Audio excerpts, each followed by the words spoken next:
Hello friends, welcome back to VM classes of home science. I hope आप सब ठीक होंगे, अच्छे से पढ़ाई कर रहे होंगे। तो जैसे कि आपको पता है, हमारी जो पीवाईक्यू की सीरीज़ है वो हमने स्टार्ट की है, जहाँ पे हम 2012 से लेकर 2024 तक रिसेंटली जितने भी एग्ज़ाम हुए वो आपके सारे कवर करेंगे। इसके अलावा हम बाकी स्टेट्स के जो सेट के एग्ज़ाम्स हैं उनको भी कोशिश करेंगे कवर करने की, और बाकी के जितने भी स्टेट्स के अपने असिस्टेंट प्रोफेसर, लेक्चरर या टीचर असिस्टेंट के एग्ज़ाम्स होते हैं हम उनको भी कवर करने की कोशिश करेंगे। फ़िलहाल ये वाली सीरीज़ कंप्लीट जब हो जाएगी तो उसके बाद वो भी कवर कराया जाएगा। तो आई होप आप सब अच्छे से पढ़ाई कर रहे होंगे। तो आज मैं आपके लिए लेके आई हूँ 2013 का पेपर। हमारा जो 2012 का पेपर है वो कंप्लीट हो गया है। मैंने एक ही बारी में पेपर कंप्लीट नहीं कराया है, बिकॉज़ मैंने मैं जो जिस मेथड से सॉल्व करती हूँ उसमें 4 क्वेश्चन 1 घंटे में सॉल्व होते हैं। तो पार्ट्स मैंने उसमें लाए हैं कि first, second, third, fourth part में मैंने वो 2012 का पेपर आपको कवर कराया है। तो आज मैं आपके लिए 2013 का पेपर लेके आई हूँ, तो जो हम अच्छे से सॉल्व करेंगे। चलिए स्टार्ट करते हैं।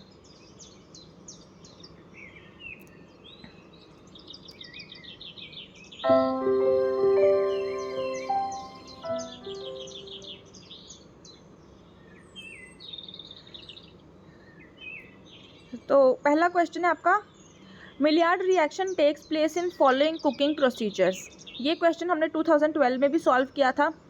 2012 के पेपर में ये क्वेश्चन असर्शन रीजनिंग में पूछा था, जहाँ पे पहले बताया था कि मिलियार्ड रिएक्शन होता क्या है, असर्शन में दिया था और रीज़न दिया था कि जो रिएक्शन होता है बिटवीन शुगर्स एंड फैट होता है। तो ये क्वेश्चन ऑलरेडी 2012 में पूछ लिया गया है। ये 2013 का ही फर्स्ट क्वेश्चन भी निकला कि ये वाला चीज़ क्या है। तो मिलियार्ड रिएक्शन मैंने वहाँ पे अच्छे से समझाया कि मिलियार्ड रिएक्शन होता क्या है। तो मिलियार्ड रिएक्शन जो है वो होता है आपका prolonged cooking of milk with sugar. Salt नहीं होता है, मिल्क विद सॉल्ट, वेजिटेबल्स नहीं होता है शुगर के साथ। जैसे कि आपको पता है मिलियार्ड रिएक्शन जो होता है वो केमिकल एक रिएक्शन होता है। वो कब होता है, जब हम मिल्क को हीट करते हैं। एक पर्टिकुलर टेम्परेचर पे मिल्क को जब हीट किया जाता है तो क्या होता है, एक रिएक्शन होता है। उस रिएक्शन को कहते हैं मिलियार्ड रिएक्शन। और वो रिएक्शन होता है बिटवीन किस चीज़ में, बिटवीन अमाइनो एसिड्स जो कि प्रोटीन है, अमाइनो एसिड्स और शुगर। ठीक है, बिटवीन अमाइनो एसिड और शुगर के बीच में जो रिएक्शन होता है उसको मिलियार्ड रिएक्शन कहते हैं। और ये जो क्या करता है, फिर जब दूध हीट हो जाता है तो उसको ब्राउनिंग कलर देता है।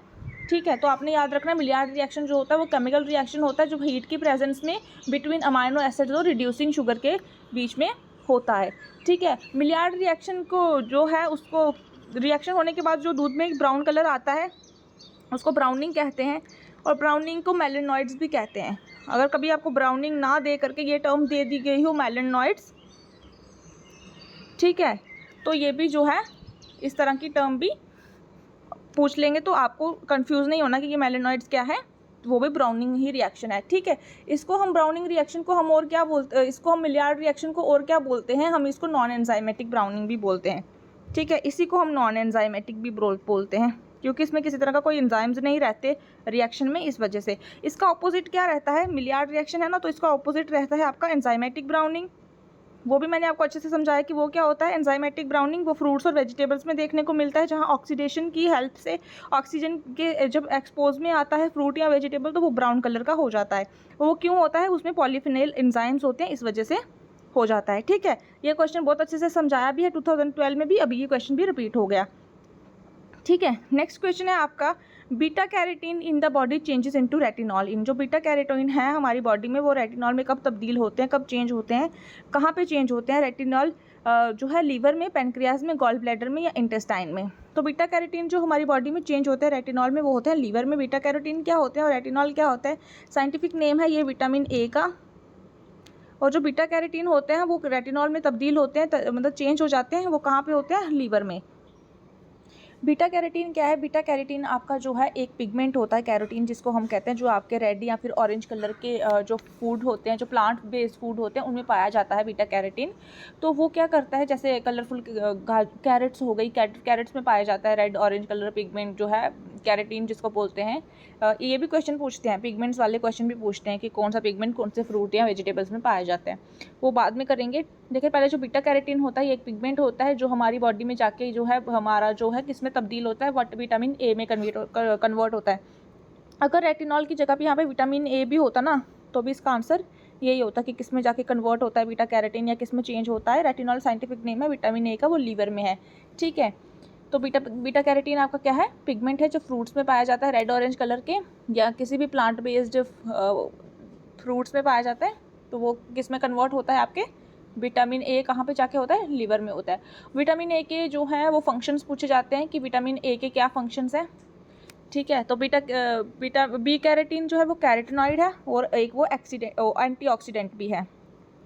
एंटीऑक्सीडेंट्स बाकी जैसे विटामिन ई एंटीऑक्सीडेंट है, वैसे बीटा कैरोटीन भी एंटीऑक्सीडेंट है, ठीक है। और जो फूड रिच होते हैं विटामिन ए में, वो किस में हमारी हेल्प करते हैं, हमारे विजन में हेल्प करते हैं, हमारी जो है स्किन के लिए सही रहते हैं, और हमारी जो भी एपिथेलियल जो लेयर होती है स्किन्स की, उसके लिए हेल्पफुल होते हैं विटामिन ए।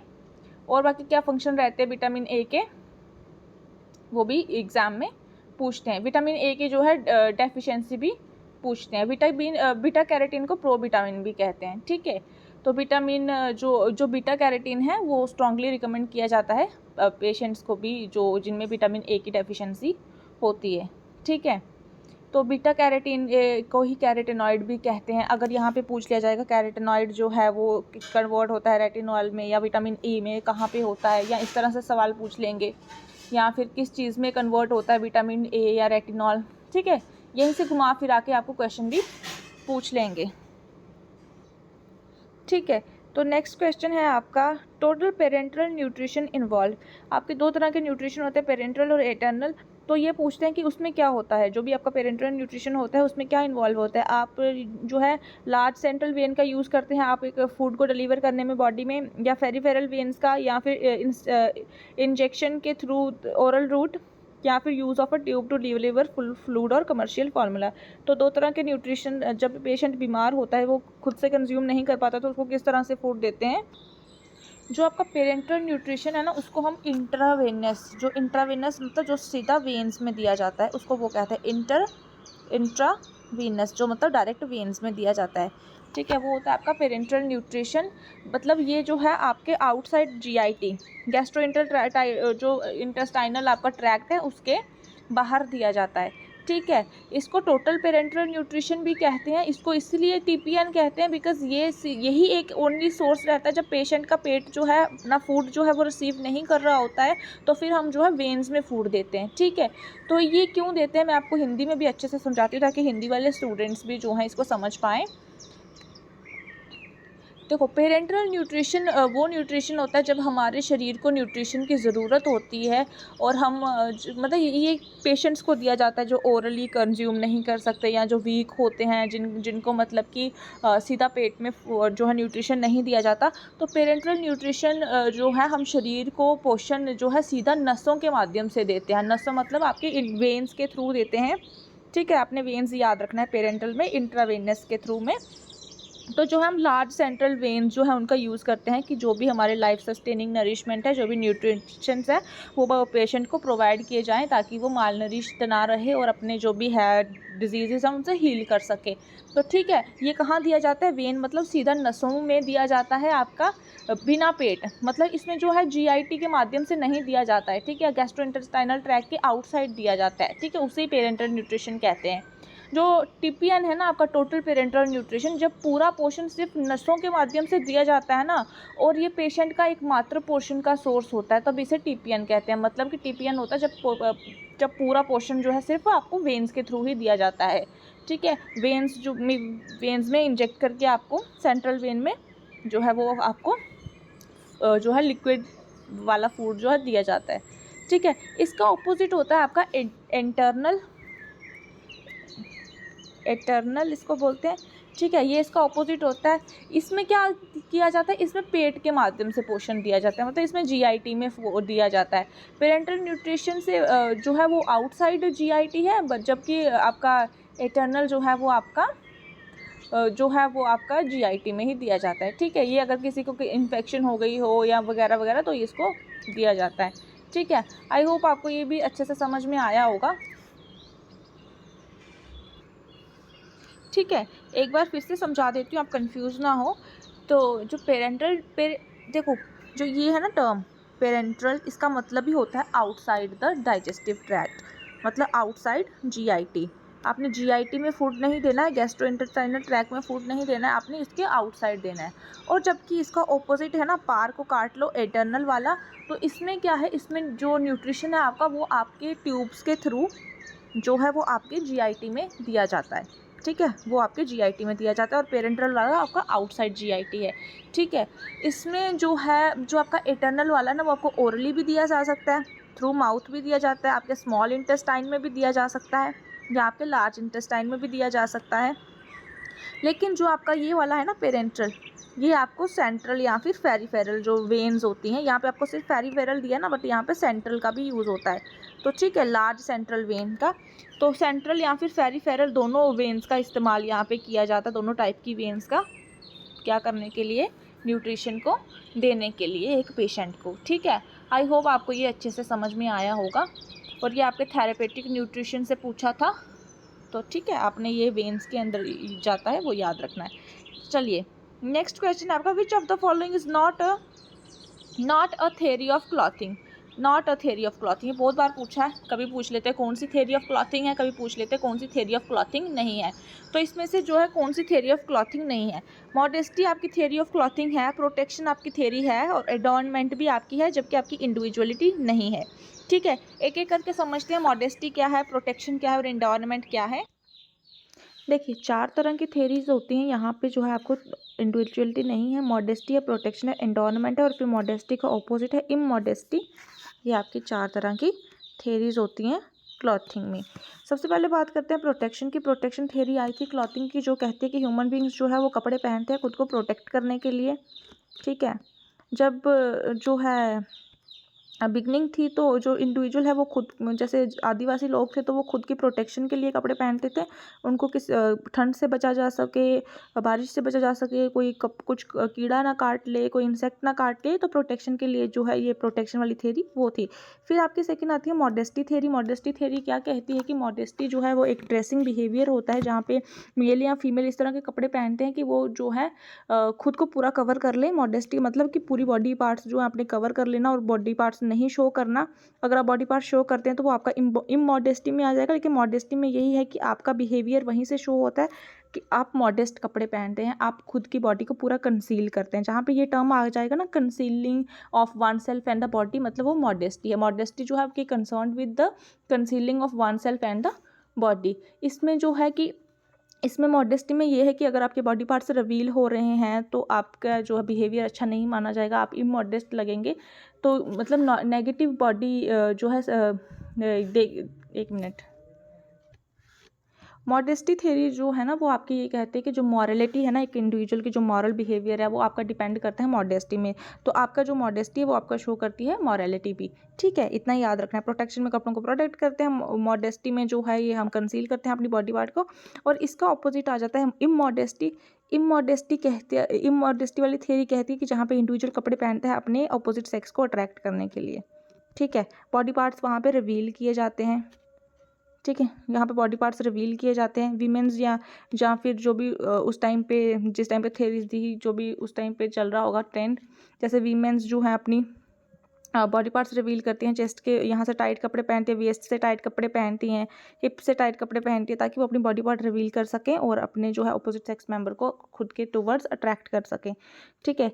फिर और कौन सी थ्योरी थी, एंडोर्नमेंट। एंडोर्नमेंट थ्योरी जो है वो सेल्फ के लिए है कि हम अपने कपड़े जो है इस तरह से पहनते हैं कि हमें खुद को खुशी मिले, ठीक है, खुद को खुशी मिले, सेल्फ हमारा एस्टीम बढ़े। तो ये आपकी एंडोर्नमेंट थ्योरी थी, ठीक है। तो ये आपकी 4 तरह की थ्योरी है, इसमें से इंडिविजुअलिटी किसी तरह की कोई थ्योरी नहीं है। मॉडेस्ट की हमने बात की, मॉडेस्ट में ये है कि कंसीलिंग वंस बॉडी पार्ट, और मोरालिटी जो है वो आपकी मॉडेस्टी शो करती है, ठीक है। यहाँ पे हम इस तरह के कपड़े अवॉइड करते हैं जहाँ पे हमारे बॉडी पार्ट्स रिवील हों, या फिर हम अवॉइड करते हैं कि हमारी जो सेक्सुअल अटेंशन है वो किसी के टूवर्ड्स अट्रैक्ट ना हो कोई, ठीक है। मॉडेस्टी थ्योरी ये कहती है। इमॉडेस्टी जो है वो मॉडेस्टी के अपोजिट है, यहाँ पे जहाँ पे वीमेन जो है स्मॉल शॉर्ट क्लॉथ्स पहनती हैं, अपनी बॉडी पार्ट्स रिवील करती हैं, ठीक है, और अपने जो है मेजर बॉडी पार्ट्स शो करते हैं। फिर एडॉर्नमेंट थ्योरी यही आ गई थी कि जो एडॉर्नमेंट थ्योरी है वहाँ पे ये कि जो ह्यूमन बींग्स हैं वो अपने आप को एडॉर्न करने के लिए ही कपड़े पहनते हैं, जो उनकी पर्सनैलिटी है वो उनके कपड़ों से रिफ्लेक्ट होती है, ठीक है। और फिर आपका जैसे फिर आपकी प्रोटेक्शन थ्योरी की हमने जो है प्रोटेक्शन के बेसिस पे। इसके बीच में ना जो मैस्लो की हायरार्की ऑफ नीड है ना कहीं क्लॉथिंग से भी वो चीज़ रिलेट की है, ठीक है। नेक्स्ट क्वेश्चन आपका आ जाता है which of the following is not a plain weave. Weave से बहुत क्वेश्चन पूछते हैं, अब यहाँ पे पूछा है नॉट अ प्लेन वीव, इसी तरह के क्वेश्चन आते हैं, एक मिनट, इसी तरह के क्वेश्चन पूछ ले जाते हैं, कौन सा है या कौन सा नहीं है, वीव क्या है, प्लेन वीव कौन सा है, किस तरह के वीव होते हैं।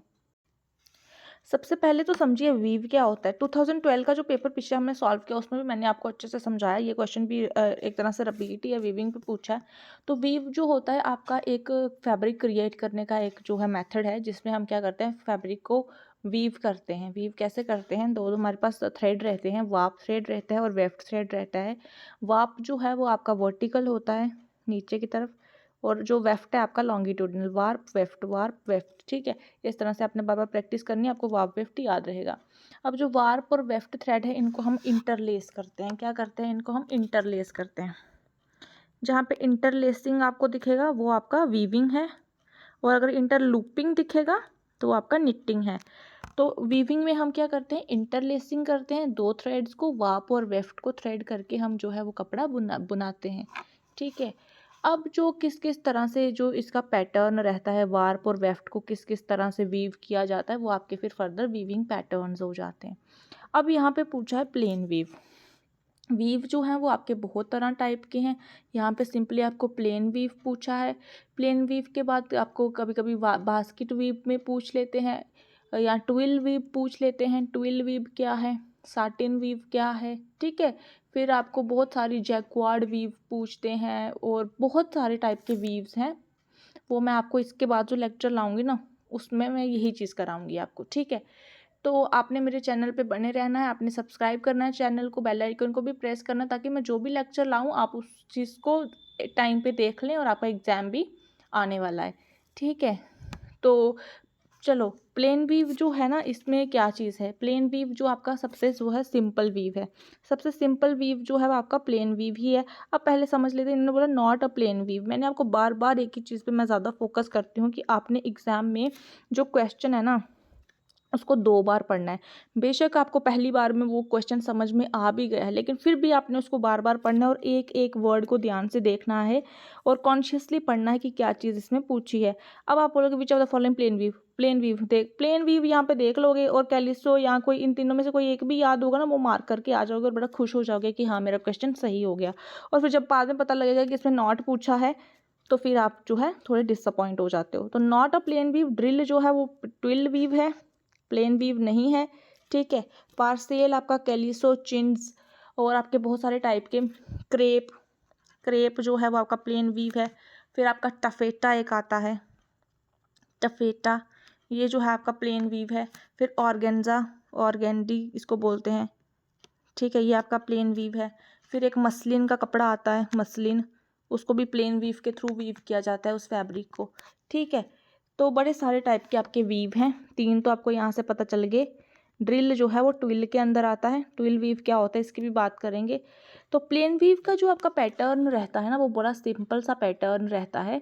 और एक चीज़ मैं आपको और इन वीव्स को याद रखने की बताती हूँ, जब भी आप किसी भी तरह का वीव जब भी पढ़ते हैं ना, तो ये चीज़ ना आसानी से याद नहीं रहती कि कौन सा वीव किसके अंडर आता है, क्या है। तो इन चीज़ों को आपने over and over bar bar revise करना है, फिर ही जाके ये चीज़ें आपको याद रहेंगी।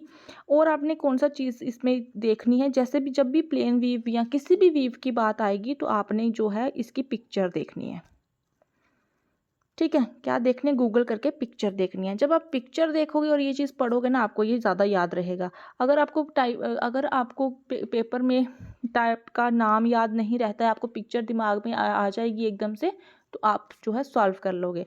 प्लेन वीव में जो है वो सिंपल सा रहता है, जैसे ये आपका फैब्रिक है, इसमें आपका वार्प आएगा फैब्रिक में और वेफ्ट आएगा, ठीक है। ये आपका वेफ्ट हो गया। अब इसको वीव कैसे करते हैं, जो आपका थ्रेड होगा ना, एक एक छोड़ के इसके नीचे से निकाल के फिर ऊपर नीचे ऊपर, इस तरह से, जैसे टोकरी बास्केट नहीं, जैसे आप देखोगे ना, जो चारपाई होती है, ट्रेडिशनल चारपाई होती है, उसको जो बुना जाता है ना, वो ये प्लेन वीव के मेथड से ही बुना जाता है।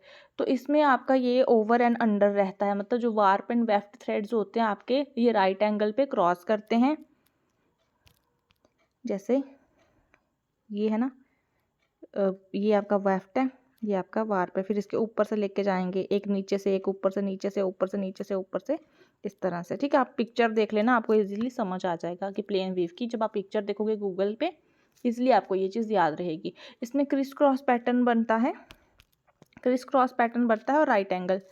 ठीक है, और इसकी मैं आपको प्रॉपर्टीज़ बता दूँ, प्लेन वीव की क्या प्रॉपर्टीज़ होती है। प्लेन वीव में ना आपका कोई राइट या रॉन्ग साइड नहीं होती। इसका प्रॉपर्टी यही है कि नो राइट रॉन्ग साइड, कोई राइट रॉन्ग साइड नहीं होती। फिर इसमें जो है, जैसे ये फैब्रिक है ना, प्लेन वीव से बुना है, तो ना तो ये इस साइड से स्ट्रेच होगा, ना ये इस साइड से क्रॉस वाइज और लेंथ वाइज ये स्ट्रेच नहीं होगा, ये बायस में स्ट्रेच होगा, रेबुआ। ठीक है, डायगनली ये जो है, जो बायस होता है आपका 45 डिग्री एंगल का कपड़ा, इस तरह से ये स्ट्रेच होगा, ना कि आपका लॉन्गिट्यूडनल और आपका हॉरिजॉन्टल। ठीक है, ये वाला कपड़ा जो है ना, ये जो प्लेन वीव से जो भी फैब्रिक वीव किया जाता है, ये फ्रे नहीं होता इजीली। फ्रे का मतलब होता है, हम कहते हैं ना कपड़ा छिछर हो गया हमारा, मतलब कपड़े के धागे निकल के बाहर आ गए, कपड़ा खींचा तो कपड़े के जो धागे हैं वो ऐसे ढीले पड़ गए, तो ये इसमें नहीं होता इस वीव में। हालांकि ये वाला वीव जो है, इसमें क्रीजेस जो हैं वो ईजिली हो जाते हैं, और ये लेस एब्जॉर्बेंट होता है एज़ कम्पेयर टू बाकी वाले वीव्स पे। बाकी ये जो है फ्लेक्सिबल रहता है। ठीक है, तो ये आपका था प्लेन वीव। नेक्स्ट आपको इन्होंने एक ऑप्शन दे दिया है आपको। अच्छा, मैं आपको बता देती हूँ डिफरेंट टाइप्स जो है वीव के इसके अंडर आते हैं। पार्सल हमने बात की, कैलिसो, चिंट्स बात की, टफेटा बात की, ऑर्गेंडी की, मसलिन की, और बहुत सारे फैब्रिक जो है बहुत कॉमन है, वो प्लेन वीव से वीव किए जाते हैं। जैसे आपका शिफॉन है, शिफॉन आपका प्लेन वीव है। जॉर्जेट, जॉर्जेट आपका प्लेन वीव है। शंटून का कपड़ा एक आता है, ये आपका प्लेन वीव है। फिर सेयर सक्कर, सेयर सक्कर, ये भी आपका प्लेन वीव है। बहुत सारे आपके प्लेन वीव हैं, आपको ये सब कुछ याद रखना है, क्योंकि ये कुछ भी पूछ सकते हैं। ठीक है, फिर फर्दर इनके आगे से भी पूछ लेते हैं। सेयर सक्कर में जो है क्या रहता है, जॉर्जेट में क्या रहता है, जॉर्जेट में कितना जो है, किस तरह से जॉर्जेट को पहचानते हैं, उसमें राइट और लेफ्ट ट्विस्ट का रहता है। ठीक है, आप अगर आपसे हो पाएगा तो ये चीज़ें भी गूगल करना, अगर नहीं तो सिर्फ इतना सा याद रख लो। ड्रिल जो है वो आपका ट्विल वीव है। ट्विल वीव में आपका क्या आ जाता है, ट्विल वीव में जहाँ पे भी आपको डायगोनल वर्ड दिखेगा ना, डायगोनली, कौन सा वीव जो है वो डायगोनली किया जाता है, ठीक है, वो आपका ट्विल है। ठीक है, और ट्विल वीव जो है वो डायगोनल रिजेस बनाता है। जहाँ पे भी डायगोनल दिखेगा आपको ट्विल लगाना है। ड्रिल आपका ट्विल वीव का जो है मेथड है। एक इसमें डेनिम्स आ जाती है, जो भी आपकी जीन्स होती हैं वो ट्विल वीव के थ्रू वीव की जाती हैं। और इसमें जो है गबारदीन एक आता है, GABARDIN, ये तीन चीज़ें, ड्रिल, डेनिम और गबारदीन। तो आपने ड्रिल ट्विल बार बार ये चीज़ें बोलनी है। डेनिम, गबारदीन, ये आपके ट्विल वीव के अंदर आ जाते हैं। ठीक है, और आपका नेक्स्ट आपके फिर सैटिन वीव्स आ जाते हैं, basket weave, rib weave, pile वाले कौन से होते हैं, फिर आपके जैक्वार्ड आ जाते हैं। जैक्वार्ड के अंदर फर्दर रहते हैं आपके फैंसी वीव्स। ये मैं नेक्स्ट लेक्चर लाऊंगी ना पक्का, तो मैं उसमें कराऊंगी आपको। ठीक है, चलिए नेक्स्ट क्वेश्चन है, the most durable, long lasting and low maintenance metal used commonly for construction of house hold equipment. तो हम जो भी हैं अपने घर पे, जो भी हाउस होल्ड, मतलब अगर हम घर की कंस्ट्रक्शन का काम कर रहे हैं तो हमने किस तरह का मेटल का यूज़ करते हैं। तो लो मेंटेनेंस है, लॉन्ग लास्टिंग है। अब आयरन जो है हम इस्तेमाल करते हैं, लेकिन ये लॉन्ग लास्टिंग नहीं है, इसमें रस्ट वगैरह लग जाते हैं। कॉपर तो हम यूज़ नहीं करते, एल्यूमिनियम हम करते हैं। स्टेनलेस स्टील इसका आंसर है। स्टेनलेस स्टील हम ज़्यादा यूज़ करते हैं, मतलब देखो जब ग्रिल वगैरह लगानी है कोई, तो हम स्टेनलेस स्टील की ही लगाते हैं, बिकॉज वो लॉन्ग लास्टिंग है। तो और हम स्टेनलेस स्टील का ही यूज़ करते हैं। अब इस तरह के क्वेश्चन नहीं पूछते। अब कंस्ट्रक्शन पे एडवांस लेवल के, बहुत एडवांस लेवल के क्वेश्चन पूछते हैं कंस्ट्रक्शन पे, इंजीनियरिंग बेस्ड क्वेश्चन। नेक्स्ट आपका आता है POCSO, protection of child from sexual offence act was enacted in. कब आपका पोस्को आया था, protection of child from sexual offence act. ठीक है, तो इसमें जो है पोक्सो इसको बोलते हैं। ये कब आया था, 86 में, 56 में, 2012 में, 2013 में। तो ये कब आया था आपका, 2012 में आया था आपका पोस्को। 2013 में क्या आया था, 1956 में क्या आया था, 1986 में क्या है। इसी क्वेश्चन को अगर इन्होंने रिपीट पे पूछना होगा ना, तो मैच द फॉलोइंग में पूछ लेंगे। पोक्सो आपका किस लिए आया था? पोक्सो आपका 2012 में आया था। ये चिल्ड्रंस को प्रोटेक्ट करने के लिए आया था। किसी तरह का कोई चिल्ड्रन जो है वो सेक्सुअल असॉल्ट होता है, उसमें सेक्सुअल हैरासमेंट होती है या उसको किसी तरह से एक्सप्लॉइट किया जाता है पोर्नोग्राफी वगैरह में, तो उनके लिए जो है ये पोक्सो जो है लॉन्च किया था। ठीक है, अब ये किस मिनिस्ट्री के अंडर आता है? तो ये ministry of women and child development के अंदर आपका आता है। मिनिस्ट्रीज भी पूछते हैं कि कौन सा जो एक्ट है या किस तरह की कौन सी मिनिस्ट्री के अंडर आता है। तो पोक्सो आपने याद रखना 2012 में आया था। ये चिल्ड्रंस को बचाने के लिए आया था from sexual assault, sexual harassment से। तो ठीक है, इसमें जो है ये आर्टिकल 21 के अंडर आता है आपका। आर्टिकल 21 जो आपको कहता है कि आपने चिल्ड्रंस को जो है प्रोटेक्शन देनी है, प्रोटेक्शन ऑफ चिल्ड्रन। ठीक है, और ये भी पूछ सकते हैं आपके पोक्सो को कौन से वाले आर्टिकल के अंडर आता है। तो आईपीसीज भी इसमें आपने याद रखनी है। ठीक है, और भी अगर इन्होंने एडवांस करना होगा ना तो ये आपको बड़ा पूछ लेंगे। अब चाइल्ड जो सेक्सुअल अब्यूज़ है, अगर अगर रेप होता है तो आईपीसी कौन से अंडर उसको पनिशमेंट मिलेगी? तो आईपीसी जो है रेप की तो है आईपीसी 375 के अंडर उसको पनिशमेंट मिलेगी। ठीक है, इस तरह से पूछ लेते हैं। और क्या पूछेंगे यहाँ से? जब आप गूगल करोगे तो आपको और भी बड़ी सारी चीज़ें देखने को मिलेंगी।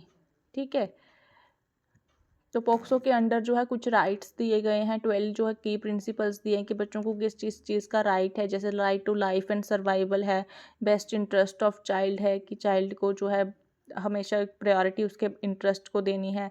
फिर उनको डिस्क्रिमिनेशन से प्रोटेक्ट करना है, चाइल्ड को इन्फॉर्म करना है, उसको प्राइवेसी होनी चाहिए, सेफ्टी, कंपनसेशन, ये इस तरह के कुछ इसके अंडर जो है सेक्शंस वाइज ये दिए हैं। पोक्सो पूछ लिया गया है। फिर पोक्सो से पोक्सो अगर पूछा है तो डोमेस्टिक वायलेंस एक्ट भी पूछते हैं। फिर बहुत सारे तरह के एक्ट हैं, इन पे भी मैं एक लेक्चर लेके आऊँगी। ठीक है, तो अभी खैर हम पोक्सो की ही बात करते हैं।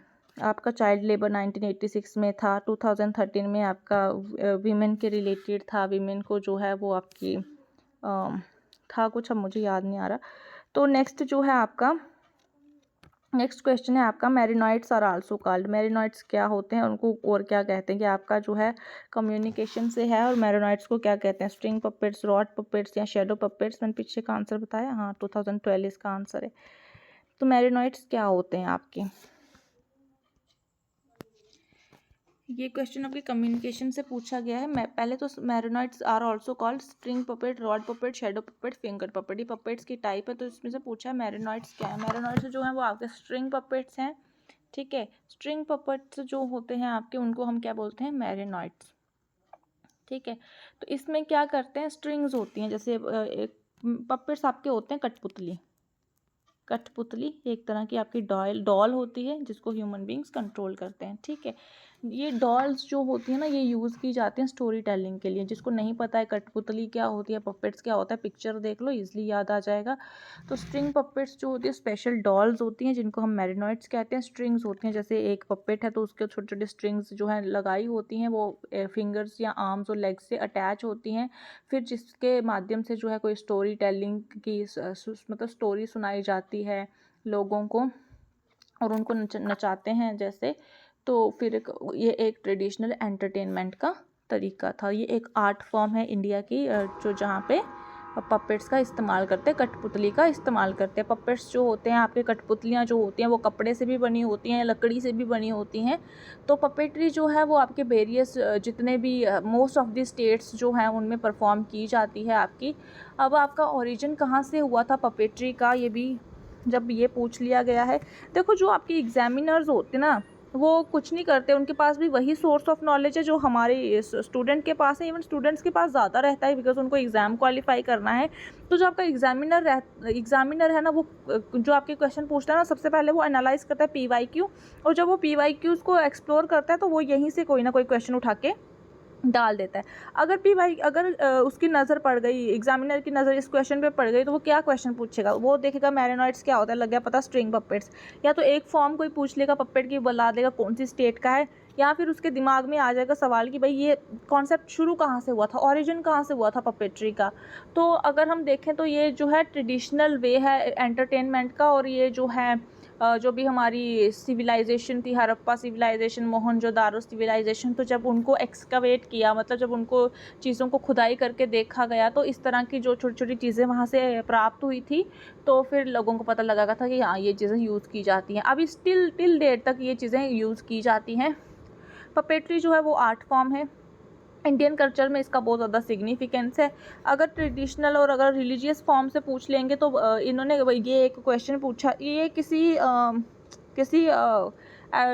मतलब कि एडमिनिस्ट्रेशन लेवल के एग्ज़ाम पे ये कहीं पूछा था, मैंने देखा था कि भगवत गीता में जो है गॉड को डिपिक्ट किया है as a puppeteer. Bhagavad Gita जो हॉली बुक है हिंदू रिलीजन की, उसमें जो है भगवत गीता में पपेट्री को किस तरह से डिपिक्ट किया है गॉड को, तो वो यूनिवर्स को जो है 3 स्ट्रिंग्स पे कंट्रोल करते हैं। 3 स्ट्रिंग्स में जो है कंट्रोल करते हैं यूनिवर्स को, और उन स्ट्रिंग्स में से एक स्ट्रिंग्स का नाम पूछा था, तो इसमें से रहता है एक साता, स्ट्रिंग का नाम राजा, और एक तामा।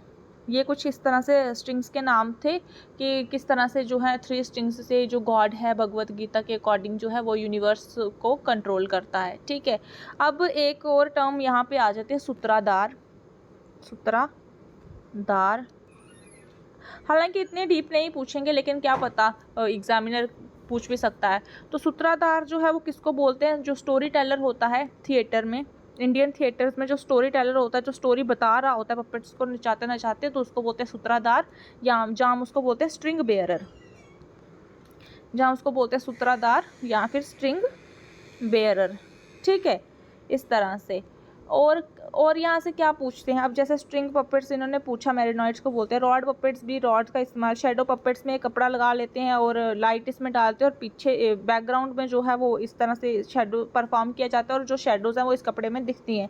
फिंगर पपेट्स, फिंगर्स को कपड़े पहना के छोटे छोटे। फिर आपके और कौन सी टाइप है? ग्लव है आपका, शेडो पपेट, रॉड पपेट हमने किया। अब फर्दर ना इनकी टाइप्स भी हैं, तो ये भी पूछते हैं। ये बहुत वास्ट टॉपिक है, बहुत डीप टॉपिक है, और कौन सी स्टेट में कौन सा परफॉर्म किया जाता है। जैसे रॉड पपेट है, अगली बार अगर क्वेश्चन पूछना होगा ना तो पूछ लेंगे वेस्ट बंगाल में एक रॉड पपेट परफॉर्म किया जाता है, उसको क्या बोलते हैं? तो उसको बोलते हैं पुत्तल नाच। पुतला आपका ये पपेट पुत्तल नाच बोलते हैं वेस्ट बंगाल में। बिहार में क्या बोलते हैं? यामपुरी। यामपुरी रॉड पपेट की एक फॉर्म है, कौन सी है? उसमें परफॉर्म की जाती है। फिर शैडो पपेट की कौन सी परफॉर्म है, कहाँ पे परफॉर्म की जाती है? बहुत सारी टाइप्स हैं, तो आप जैसे भी याद रखो। फिर स्ट्रिंग पपेट्स की भी डिफरेंट टाइप्स हैं, इन पे भी मैं लेक्चर लाऊंगी। ठीक है, अलग अलग स्टेट में कौन कौन सी परफॉर्म की जाती है। पुत्तल नाच वेस्ट बंगाल में भी परफॉर्म होता है, पुत्तल नाच असम में भी फॉर्म होता है, और पुत्तल नाच स्ट्रिंग पपेट की एक टाइप है। फिर कर्नाटका में जो है गोम्बिएटा, स्पेलिंग GOMBEYATTA, गोम्बिएटा जो है वो तमिलनाडु में कर्नाटका में परफॉर्म की जाती है, वो भी एक स्ट्रिंग पपेट की टाइप है। फिर उड़ीसा में गोपालीला, कठपुतली जो है वो स्ट्रिंग पपेट की जो है बहुत एक टाइप है इम्पॉर्टेंट। कठपुतली ये राजस्थान में परफॉर्म की जाती है। ठीक है, बोमल अटम वगैरह जटम यहाँ पे भी आ गई आपको, तो वो तमिलनाडु। ठीक है, ये भी स्ट्रिंग पपेट की टाइप है। बहुत सारे क्वेश्चन यहाँ से पूछते हैं, लेक्चर एक लाऊंगी तो आपको ये भी कवर हो जाएगा। ठीक है, चलिए नेक्स्ट क्वेश्चन है आपका, advertising is based on the following function of communication. तो अगर कोई इंसान एडवर्टाइजमेंट किसी चीज़ की दे रहा है, वो क्या चीज़ को अपने इंटेंशन में रख के करेगा कि मैं इस चीज़ को एडवर्टीजमेंट कर रहा हूँ, तो फॉलोइंग फंक्शन में से कौन सा होगा? इंस्ट्रक्शन दे रहा है, कम इन्फॉर्मेशन दे रहा है, इंटीग्रेशन या इन्फ्लुएंस? तो इसका मेजर है इन्फ्लुएंस। जैसे एडवर्टीजमेंट दे दी चॉकलेट की, तो बच्चों को इसका इन्फ्लुएंस होगा, वो चॉकलेट खाने में क्यूरियोसिटी शो करेंगे, तो इसका मेजर है इन्फ्लुएंस। इस तरह के क्वेश्चन जो है वो आप अपनी नॉलेज से भी कर सकते हैं। नेक्स्ट क्वेश्चन है आपका, following properties of egg are used in food preparation. Egg की जो है जब हम एग को प्रिपेयर करते हैं तो किस तरह की प्रॉपर्टीज जो है शो की जाती हैं? इमल्सिफिकेशन, कोएगुलेशन, टेंडराइजेशन या लीवनिंग। तो टेंडराइजेशन जो आपका वो मीट में होता है, एग में नहीं होता है, तो यहाँ इसको एलिमिनेट कर दो, बाकी सारे आपके ठीक हो जाएंगे। ठीक है, तो एक एक करके समझते हैं कि ये क्या है। इमल्सिफिकेशन क्या होता है? जैसे आपने देखा एग के अंदर एग वाइट भी होता है और एग यॉक भी होता है, तो ये आपस में क्या होते हैं? ब्लेंड होता है, इमल्सिफिकेशन का यही है कि ये ब्लेंड नहीं होते वेल, तो एग में भी जब तक उनको अच्छे से अच्छे से शेकर वेकर में यूज़ करके देखा जाए तो फिर जाके ब्लेंड होते हैं। लेकिन इसका यही है कि इमल्सिफिकेशन का डोंट ब्लेंड ईजिली, मतलब दो सबस्टांसेस होते हैं वो ईजिली ब्लेंड नहीं होते। जैसे इसका एग्जाम्पल है इमल्सिफिकेशन का ऑयल और वाटर, ऑयल और वाटर कभी भी ब्लेंड अच्छे से नहीं होते, तो इसका एग्जांपल है इमल्सिफिकेशन। तो एग के अंदर यहाँ से और कौन सा क्वेश्चन पूछते हैं एग का, एग के अंदर एक प्रोटीन पाया जाता है जिसको बोलते हैं लेसिथिन।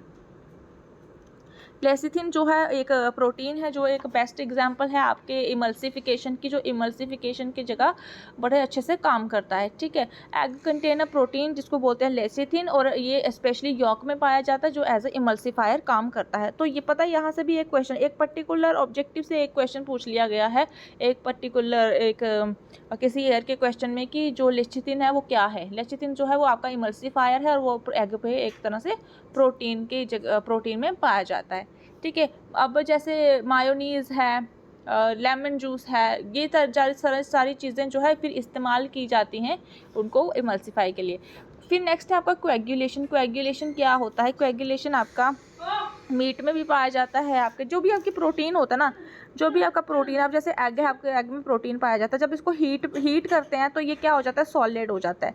एग कितना लिक्विड रहता है, जब भी प्रोटीन आप हीट करते हैं ना तो वो सॉलिड फॉर्म में आ जाता है, लिक्विड से सॉलिड फॉर्म में आ जाता है। एग है आपका, एग जब आप बॉईल करते हो लिक्विड से सॉलिड फॉर्म में चला जाता है, उसमें क्या होता है जो आपका प्रोटीन अंडे में होता है वो क्या हो जाता है? डीनेचर होता है, डीनेचर, उसका जो स्ट्रक्चर है ना वो चेंज हो जाता है, जिसकी वजह से जो प्रोटीन का एग वाइट या एग यॉक है वो डीनेचर हो जाता है और जो लिक्विड है वो सॉलिड फॉर्म में कन्वर्ट हो जाता है, ठीक है। ये हो गया आपका कोएगुलेशन। इमल्सिफिकेशन लेसिथिन याद रखना, कोएगुलेशन में आपका जो है प्रोटीन जो है वो सॉलिड फॉर्म में आ जाता है। टेंडराइजेशन इसका नहीं है। लीवनिंग क्या होता है? लीवनिंग होता है by trapping air in their structure. Leavening होता है जब हम एग को बीट करते हैं, जैसे बीट करते हैं एग को पकाने के लिए, तो जो उसमें हवा है वो उसमें इनकॉर्पोरेट हो जाती है। तो इसका यही है, लीवनिंग का ये है कि air gets incorporated in the mixture. तो जब उसको बेक करते हैं तो ये सारी चीज़ें लीवनिंग में आ जाती हैं, ठीक है। इमल्सिफिकेशन का एग्जांपल मैं आपको दे दूं तो mixing oil and water using egg York. Coagulation में जो होता है एग प्रोटीन जो है वो सॉलिड हो जाता है हीट के कांटेक्ट में आने में, और लीवनिंग में क्या हो जाता है जब फूड जो है एयर के कांटेक्ट में आता है तो वो क्या हो जाता है? थोड़ा फ्लफ़ी सा हो जाता है, तो ये आपका लीवनिंग है। अब जैसे आपने देखा है जब हम एग को बीट करते हैं तो उसमें क्या एक जैसे उसमें एक फोम जैसी बनने लग जाती है, वो थोड़ा फ्लफ़ी सा लगने लगता है, तो वही जो चीज़ है वो आपकी लीवनिंग है, ठीक है। तो लीवनिंग का अगर आपको एग्ज़ाम में पूछ ले जाएंगे कि एक एग की कौन सी ऐसी प्रॉपर्टी है जहाँ पे एयर जो है वो उसके मिक्सचर में इनकॉर्पोरेट हो जाती है और किसी सब्सटेंस को या किसी फूड को जो प्रोटीन कंटेन करता है उसको फ्लफ़ी बना देती है और थोड़ा उबरा सा बना देती है, तो वो आपका लीवनिंग है, ठीक है। टेंडराइजेशन आपके मीट में होता है। टेंडराइजेशन होता क्या है?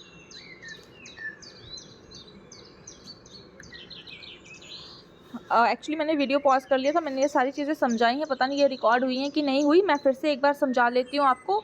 इमल्सिफिकेशन क्या होता है आपका? इमल्सिफिकेशन आपका होता है जब हम टू सब्सटेंसेस को, कोई भी दो सब्सटेंसेस हैं उनको मिक्स करने की, उनको ब्लेंड करने की कोशिश करें तो वो ब्लेंड नहीं होते हैं। जैसे oil in water, oil in water जो है एग्जाम्पल है इमल्सिफिकेशन की, दोनों चीज़ें जो हैं वो ब्लेंड नहीं होती। तो एग में भी इस तरह की इमल्सिफिकेशन होती है, तो जो एग यॉक है या एग वाइट है वो आपस में मिक्स नहीं होते वेल, तो जब तक उनको प्रॉपरली कोई चीज़ यूज़ करके या चम्मच से या इस तरह से ब्लेंड करने की कोशिश करो तो वो फिर ब्लेंड होता है, लेकिन डोंट ब्लेंड ईजिली का यही है कि इमल्सिफिकेशन। अब एग में एक प्रोटीन पाया जाता है जिसको लेचिथिन कहते हैं, ठीक है। क्या कहते हैं? लेचिथिन, इसको लेचिथिन कहते हैं। तो ये स्पेशली जॉक में पाया जाता है जो एज अ इमल्सिफायर काम करता है, ठीक है। इमल्सिफायर ऐसा काम करता है कि मतलब एग वाइट को एग यॉक के साथ मिक्स नहीं होने देता। तो वो कौन सी सब्सटेंस है? लेसिथिन। लेसिथिन जो क्या है आपका प्रोटीन है जो एग में पाया जाता है, ठीक है। तो ये आपका इमल्सिफिकेशन है। कोएगुलेशन क्या है? जब भी आप किसी प्रोटीन बेस्ड चीज़ को, जैसे आपका हीट पे आप किसी भी प्रोटीन वाली चीज़ को हीट अप करते हैं तो वो क्या हो जाता है? लिक्विड फॉर्म से सॉलिड फॉर्म में कन्वर्ट हो जाता है। जैसे आप अंडा है, अंडे को बॉईल करते हैं तो वो लिक्विड फॉर्म से सॉलिड फॉर्म में चला जाता है, तो मतलब वो क्या हो गया? कोएगुलेट हो गया। ये क्यों कोएगुलेट हो जाता है? जब भी प्रोटीन को हम हीट करते हैं तो जो उसका स्ट्रक्चर है, प्रोटीन स्ट्रक्चर है, वो क्या हो जाता है? डीनेचर हो जाता है, ठीक है। ठीक है।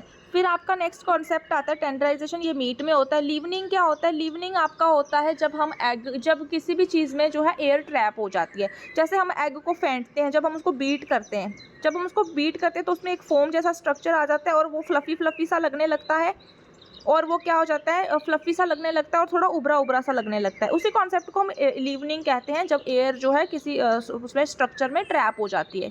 ठीक है। आपने एग अगर बीट किया होगा तो आप देखोगे कि एग जो है बाउल में तो इतना सारा, लेकिन जब उसको बीट करते हैं तो वो इस क्वांटिटी में आ जाता है। क्यों? क्योंकि वो उसकी जो वो है आपका एयर है जो उसके स्ट्रक्चर में ट्रैप हो गई है। ठीक है। तो ये बेकिंग वाले स्ट्रक्चर में भी, जैसे आप बेकिंग करते हैं तो एयर जो है एक्सपैंड हो जाती है, उसके अंदर स्ट्रक्चर में फंस जाती है और अच्छे से वो जो है फ्लफीनेस जो टेक्सचर को देती है, वो आपका लीवनिंग का कॉन्सेप्ट है। तो ये आपका था आज का क्वेश्चन का टेंडराइजेशन आपके मीट में होता है, जहाँ पे जो है टेंडराइजेशन में क्या होता है, जो मीट का मसल स्ट्रक्चर होता है ना, वो ब्रेक डाउन होता है, और जैसे मीट हीट के कांटेक्ट में आता है तो वो उसको ज़्यादा टेंडर कर लेता है और इजीली च्यूई करने में हेल्प करता है। ठीक है। ये आपका टेंडराइजेशन का कॉन्सेप्ट है कि मतलब जो भी कनेक्टिव टिश्यूज़ रहते हैं, मसल फाइबर्स रहती हैं, तो मीट में जो है उनको ब्रेक डाउन करते हैं। ठीक है। ये आपका था टेंडराइजेशन। फिर आपके टेंडराइजेशन में और बहुत सारी कॉन्सेप्ट आ जाते हैं। मैकेनिकल टेंडराइजेशन, फिर मैरिनेटिंग होता है मीट में, मैरिनेटिंग। अब अगर यहाँ पे एग का पूछा है प्रॉपर्टीज़, अगर मीट की पूछेंगे तो मीट में टेंडराइजेशन होता है, मैरिनेटिंग होता है, जहाँ पे हम एसिडिक इंग्रेडिएंट्स में जो है मीट को सोक करके रख लेते हैं ताकि उनका जो ब्रेक डाउन हो जाए, जो भी प्रोटीन और कनेक्टिव टिश्यू का ब्रेक डाउन हो जाए, और फिर जो मीट है वो खाने के लिए थोड़ा सॉफ्टन हो जाए। फिर एंजाइमेटिक टेंडराइजेशन होता है। ठीक है। अब यहाँ पे कुछ अब एंजाइम्स की बात हुई है तो यहाँ से एक क्वेश्चन भी पूछ के निकला है कि जो एंजाइम है वो कौन कौन से फ्रूट या वेजिटेबल्स में पाए जाते हैं। तो ये एक बार पूछा था, जो ब्रोमेलिन है आपका, BROMELAIN, ब्रोमेलिन एक आपका एंजाइम है, वो किस में पाया जाता है? पाइनएप्पल में पाया जाता है। अब जो भी चीज़ें मुझे आपको पेपर सॉल्व कराते टाइम याद आएंगी ना, मैं साथ में ही बताती रहूँगी। और पेपेन जो है एंजाइम है, PAPAIN, पेपेन, वो पपाया में पाया जाता है।